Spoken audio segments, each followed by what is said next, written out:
Hey, it's Mazzy. This is Whack-A-Mole number 98, but this is the State of the Union. This is going to be a little different because I need to talk to you all, and it's more of myself getting this off my chest a little bit and just expressing myself where I am right now and what I love about making these videos.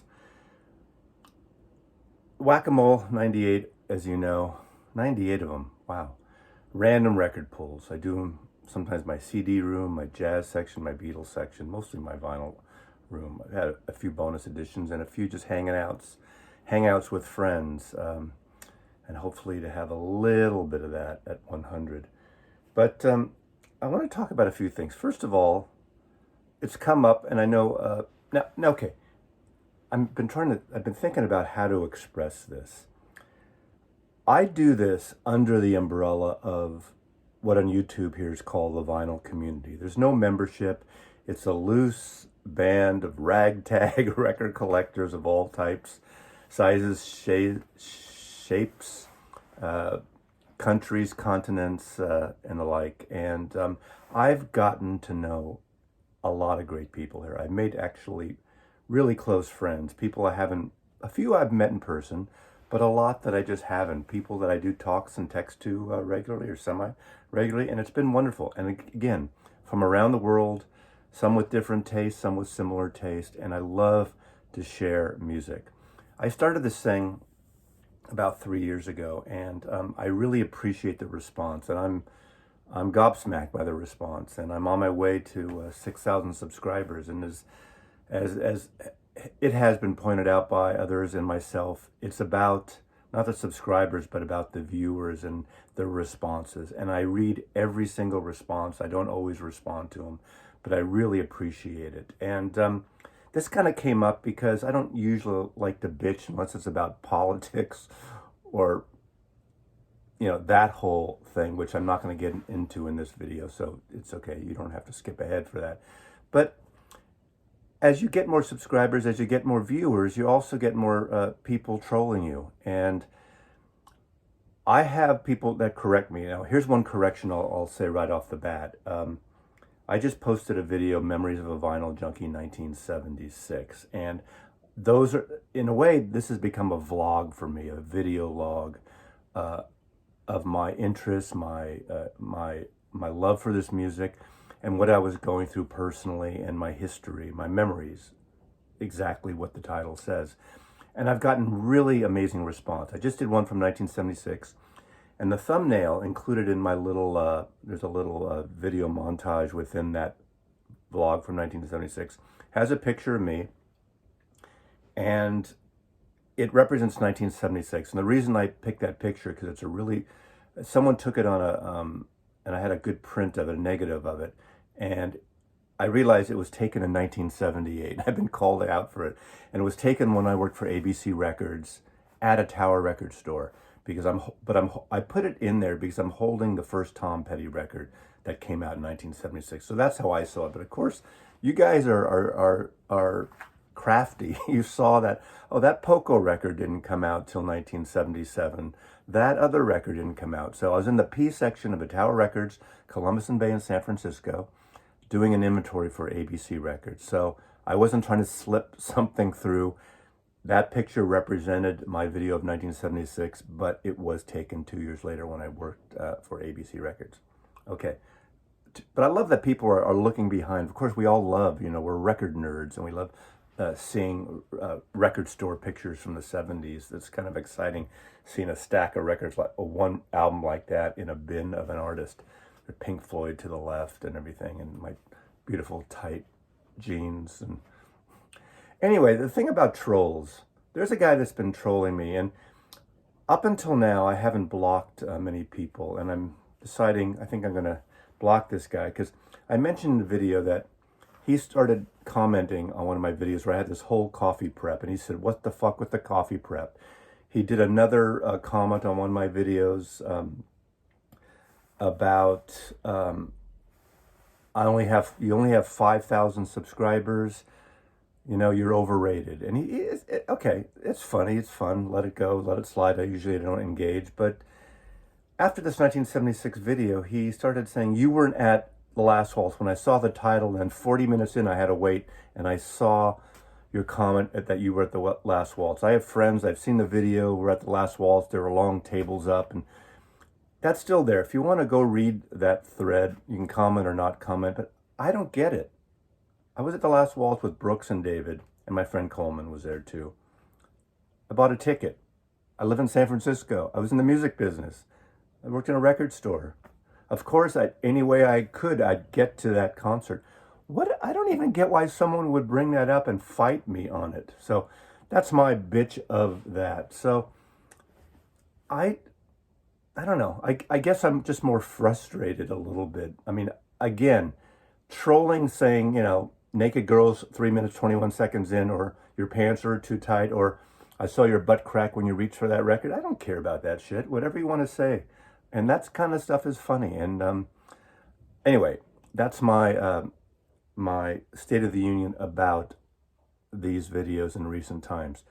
Also, I kind of just wanted to talk about the whole thing about the vinyl community and how I make videos, or why I make them, or my intention. I do threads where I respond to people in contests, but I've limited myself, and really I try to do the thread when it works upon itself. And of course I want to support other channels and other vinyl community members. But when someone says 10 records about Jesus that I just did, and that was a fun thread. I want my videos to work in 3 months, in a year, in 10 years, and not usually specifically talking about another personal member who might not associate with that video when the viewer is watching it. Does that make any sense? And again, not to take away from the camaraderie. That's what I like about jumping in on some of the live streams that are going on. Those are in the moment. These to me are in a way for posterity. And I don't mean to get on my high, mighty horse about posterity, that my videos mean anything to anyone else or will in 5 or 10 or 20 years. I guess if anyone, my son Joseph, I'm doing these for, a lot of these, especially the memories of a vaginal junkie. Memories of a vaginal junkie. That would be interesting. I trip over my lips. See. Anyway, you get the gist of it. I want these in a way for posterity for Joseph, and whether he enjoys them or not, I hope, and some friends that I have that might enjoy these later on too. So in the moment, there's a need for these, or not a need, but there's a enjoyment for these for myself, and hopefully for others, and hopefully some of them will last. Because as you know, I don't make every video for everyone. Some people are into the jazz stuff, some people are into the whack-a-mole stuff, and some people just want to hang out. And I love to hang out, and showing my environment and showing a little humanity in betwixt showing records is something that just means a lot to me, that I enjoy doing. So, oh, by the way, this is just in terms of a timestamp. This is February 21st, 19. See, I don't even know my years. This is February 21st, 2021. Yesterday, Saturday at 3 p.m., I got my second shot. We're in the middle of a pandemic. I got my second vaccine, the Pfizer vaccine, and it hit me for a loop the first 24 hours. I woke up the next morning. I didn't sleep through the night. My arm was sore. The next morning, my body was aching. I was fatigued. Had a little bit of a headache, but just more muscle things, but nothing major. Took a few Advil, crashed, watched movies a little bit, played a little music, but I didn't feel like flipping the record, so I put on some Serge Gainsbourg compact discs because they last longer. And but last night I slept like a baby. I woke up and this is the second day, Saturday. This is Monday, and I feel fabulous. So when it's your turn, get the vaccine. You might get more reaction on the second one. It's like, getting a mild flu after a flu shot. But I didn't feel nauseated. I didn't feel sick beyond that. And literally 30 hours after the fact, I was fine. So when it's your turn, get a shot. I got one because I'm of advanced age, and I'm in Seattle, and we believe in science here. So it's not a big deal. Now for that troll out there, just to prove it, of course, see, that's where I got it. Now, of course, I could have put a Band-Aid on, just on my arm and told you I got a flu shot. So what the fuck? I want you guys and girls to go in that 1976 video and troll that guy. Okay. I thought I blocked him on that, but he happened to comment this morning on an old video. So someone who doesn't like my videos sure comments a lot. And he kind of commented on a reaction that Vinyl Richie gave on an older, Whack-A-Mole number 50, I believe, where he said, oh, it's all fake and everything. And I know Richie. I know Vinyl Richie. And I know his intent, and I love that kind of stuff. I mean, his intent was different. This guy kind of echoes the thing. It's a fake. It's a phony. When I pull random records, it's not. When I pull them on purpose, obviously, they're on purpose. So I know I went on for 11 minutes here just talking about things on my channel, things that I like, things that I'm pissed off about. I'm not really pissed off, but they just kind of like, they gnaw at you. And like, really? Why bother? Start your own channel. You know, the corrections I love. And a lot of people do make corrections because I make mistakes. I reverse words, years, that didn't come out that year, that didn't have that track. He also dumped on me because I trashed Yes songs, which I have a copy of Yes songs. It's you know, it's overambitious. I think I need to do a prog video, my version of that, because I saw Vinyl Richie just do it. So again, I'm being more specific in this video, but let me start with a few. I'm gonna warn you right now. I'm gonna pull records by sight. These will not be random. They're random in terms of I don't know what I'm going to pick yet, but I'm not going to pull them sight unseen. I'm going to look for records and something that may interest me just to show off to you, to introduce you to if you don't know it. And yes, I like coffee, martinis, and hats, so fuck you if you don't like them. There we go. Okay. There were a couple of videos I do want to respond to eventually. I want to do a video responding to, let's see, Bob Bradley did a video on jazz and other jazz you should get into, and so did Davis Winchester. I'll link those two people below. Two amongst my favorite VC members. Davis sort of gets in the cerebral side of it. You can tell he's like a grad student and a grad thesis guy because he's thesising out all this jazz stuff, and I love it. And Bob has just got so much exuberance and energy, and he's dived into the reissues of Tone Poets and Blue Note Classics and the audiophile. But there are a lot of records you can see in stores that aren't necessarily the original covers or the original items that came out on Blue Note or Milestone or Riverside or MRC or Mercury, any of the jazz labels, Savoy. Reissues are not a bad thing, and I'm talking about reissues mostly in the 70s when I was getting a lot of these records. And I just pulled these two, for instance. Bill Evans gets a lot of love around here, rightly so, and his records, in the 70s, a lot of this music was repackaged. Occasionally, sort of mono records repackaged in reprocessed stereo. I'd stay away from those, but this is a Columbia record that has a Bill Evans, Living Time, George Russell Orchestra, two different Bill Evans records. As you can see, this cover, and this is a little later period. This is 70s, late 60s, 70s period. But these are beautiful records. This is when Bill Evans gets all hippie. He's not the cool, suave jazz, short-haired, professorial. He's like a 1969 college professor. But these are really great records. So I suggest if you see these, pick them up. You don't always have to go for that perfect original cover, original pressing, because these sound damn good. Of course, this is solo piano, and then there's some tunes with Bill Evans trio with Sam Jones and Philly Joe Jones, and Paul Chambers and Philly Joe Jones, and of course another quintet with Zoot Sims, Jim Hall, Ron Carter, and Philly Joe Jones. This is Piece Piece and Other Pieces. Piece Piece is a wonderful, literally wonderful piece of music. And this is stuff that was originally produced by Orrin Keepnews. And in one of my older videos, I talked about having had conversations for every Sunday afternoon with Orrin Keep News, who did a radio show at KSAN Radio just before my girlfriend's radio show on Sundays. So I would hear these great stories about him and Bill Evans and Monk and many of the other artists he worked with. Important figure in the jazz community, Orrin Keep News. Let's see what else. A couple other jazz things. I think I've shown this. Now, again, these people getting into jazz, don't be afraid of older jazz. Charlie Christian's a fabulous guitar player. Now, he gets into the big band stuff because he played early electric guitar with big band orchestras like Benny Goodman.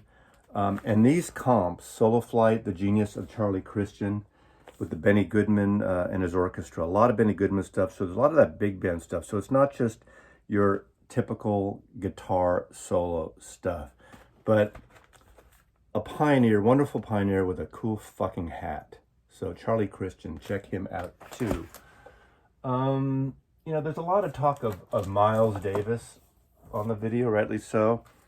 Some of the 70s reissues that came out, there were reissues and a lot of issues of unreleased material. And this is a great one that came out on Columbia Records that I got. Oh, this is 1981. So I bought this in 1981, right when it came out, because I love that cover. These are outtakes. These are everything from 1970 to 67 to 1960. So there's some live music in here. There's some alternate versions. So it's a really mishmash, but it's a great listen. So sometimes it doesn't have to be the full original record to have pleasure in these artists. And what's nice about these kind of comps and of unreleased material and outtakes and things, it introduces you to different aspects of an artist's career. And of course, Miles Davis had so many directions he went through. In fact, this is called Direction, so it makes total sense. I just kind of made up that, but maybe I could have packaged this record. I'm joking. Don't get your panties in a bunch. Jesus Christ. I know a lot of people are afraid of jazz vocals, but don't be. Lambert, Hendricks, and Ross are the great vocal trio ever. Very 50s, 60s, upbeat pop traditions, but in a jazzy way. John Hendricks would later go on to write lyrics for the Weather Report's Birdland, which Manhattan Transfer, and if you know later Manhattan Transfer from the 70s and beyond, they were a vocal group, a jazz vocal group, patterned after Lambert, Hendricks, and Ross. And this is engineered by Rudy Van Gelder on Impulse Records, produced by Creed Taylor. Fantastic sounding record, a wonderful record. And of course, the song, I don't know if it's on this collection, but there is that song Twisted. Twisted is not on here, that you probably know because of Joni Mitchell's Court and Spark album. That was originally done by Lambert, Hendricks, and Ross. So really great vocal record, and I highly recommend this. It sounds great. It'll sound great in your stereo. Now there's a 70s comp on Columbia Records, because they did some records on Columbia. This is the best of them, and it does have Twisted, Cloudburst, Charleston Alley. Just great stuff. And of course, the one with my favorite cover. If you want to go for original covers, look at this beautiful Columbia stereo cover. How beautiful is that? Okay, what's with you jazz fans, these new jazz fans that aren't into MJQ, Modern Jazz Quartet? Milt Jackson, John Lewis, Percy Heath, and Connie Kay on drums. Milt Jackson was one of my first jazz artists I got into because of his collaboration with Stanley Turrentine on Cherry, CTI record 1972. This is beautiful music. If you like vibraphone, if you like sort of some orchestrated ambiance on some of these records, this is an original film score, No Sun in Venice, MJQ on Atlantic Records. This is a beautiful Spanish styling of a record. In a way, not unlike Sketches of Spain, not as big in terms of the dynamic range of the orchestra in Miles Davis's Sketches of Spain at Gil Evans orchestrated. This is with the great guitarist Lorindo Almeida, and it's really beautiful. Look at that Juan Gris painting on the cover. Juan Gris, excuse me. and Pyramid, Modern Jazz Quartet. Easy music, but not middle of the road. Beautiful recordings. There's a song I hear, Django, How High the Moon. So like every other jazz artist, they do the, adds the standards on here. Of course, Django is a John Lewis tune that has been covered by so many artists. Look at that Black Atlantic label. So great stuff. Archie Shepp live in San Francisco. Looks like he's in the Fillmore District or the Western Addition there on the steps of the Victorians. It actually looks like it's very close to where Winterland was in the Western Addition in San Francisco. I don't know. There's a lot of these houses that, a lot of them still stand, but a lot of them were torn down during redevelopment in the 1960s in San Francisco, unfortunately.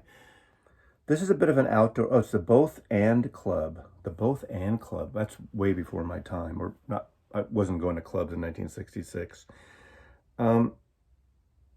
This is an out there record, and it's really interesting. Any of these Impulse records, if you see original copies or even reissues from the 70s, I'd say pick them up because they're usually, really good pressings. So Les McCann is a vocalist. Let me end up with this. Les McCann and Eddie Harris, Swiss Movement. This was a hit jazz record, literally.